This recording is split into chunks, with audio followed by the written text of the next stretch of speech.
boy David, hollering out from down in the gym. Just want to share a little story with you about me and my boy Chuck, aka Test Tube Baby, from back in the day. Make a long story short, we met each other back in the 80s working for the Orange County Register.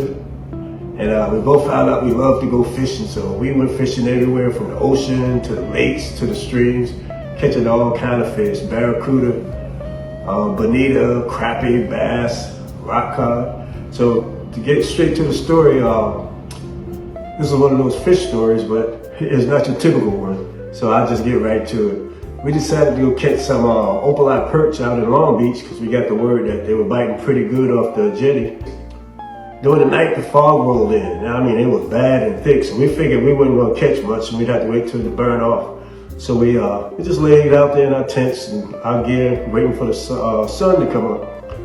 We sitting on the beach there in fog, and my boy I look way down and I see somebody look like a tall man. I tell my buddy, I said, that guy got to be 8 feet tall coming out here. And he's walking.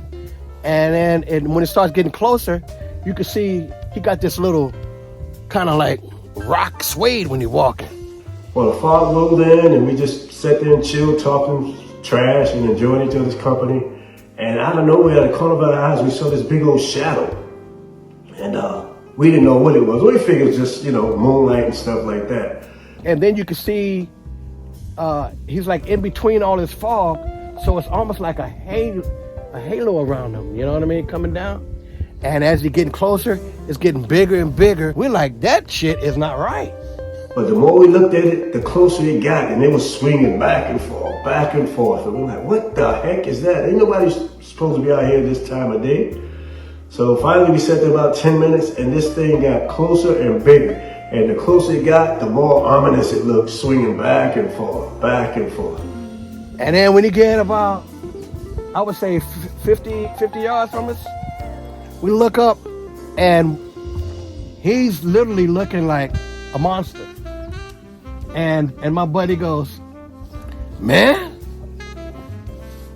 I think that's Bigfoot. So we figured out, well, whatever this is, it's coming our way, so we're gonna be ready. So we pulled out our knives and got stuff ready and decided this is how we're gonna attack. You hit them high, I hit them low. We get whatever it is coming at us, well, we be cool, we in it together. Cause he gotta be 10 feet tall. And then I go, Bigfoot, and I look up and I go, and then we like kind of cracking up, but kind of like, a little leery, right? So then it gets a little closer, and then my boy, he yells, man, that's Bigfoot. And I look over, and sure enough, this motherfucker's coming. So anyway, it got closer and closer and closer, and we both looked at it and we jumped and said, what the heck is that? So Tube looked at me and said, man, dude, that ain't nobody, that's Bigfoot. I said, there ain't no Bigfoot out here. He said, man, that's Bigfoot and it's coming, man. I said, let's get ready. You hit him high, hit him low. The way he said he reached for his knife, and when he reached for his knife, pew, I was gone. I'm running. Next thing you know, I turned around and looked, Tube was gone. He left me. He left me there by myself trying to fight this Bigfoot that we seen coming at me.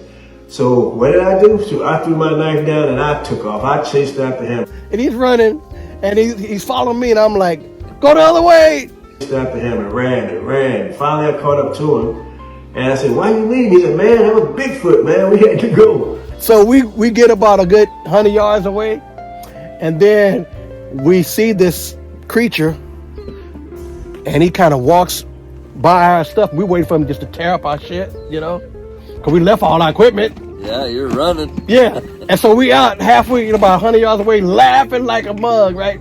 And finally, we saw him just like sway on by all our equipment, right?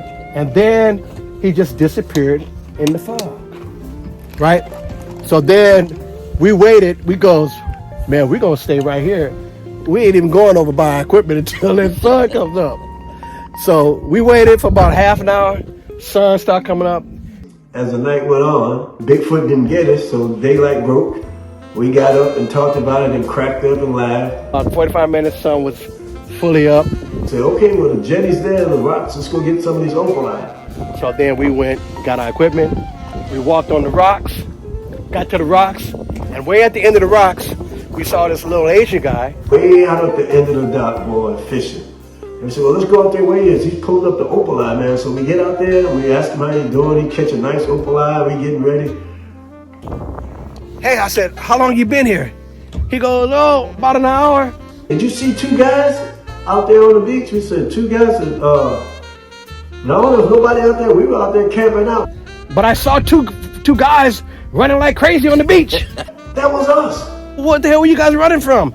We goes, He said, man, we looked at that, we saw this shadow. We thought it was Bigfoot riding a horse come after us. We took off and ran. We weren't going to jack you up, but we took off and ran. and then I said, was that you that walked by? He looked at us and said, that was me. He said, well, why did you guys run? We thought you were Bigfoot. He goes, Bigfoot? He goes, you scared the shit out of me. And so it was like a 5 feet tall Asian guy, but he had on his big rain gear, and the silhouette from the fog made him look 10 feet tall. And he had that walk. And he had those boots probably And on. yes. And it just made for a good story for us. We talked to him about it. To this day, we still reminisce about that as one of the best times we had together in our lives with a good laugh. So just to let you know, big fish stories ain't always about big fish. It's also about Bigfoot too, riding a horse. So thanks for listening to me. Peace. Crazy. So that's the day we saw Bigfoot. That is awesome. And that's a true story, Darryl. Yeah, and you know what? You need to be paid to tell that story. I should, huh? Yeah. All right. Maybe I get some monetizing on YouTube. Yeah, there you go.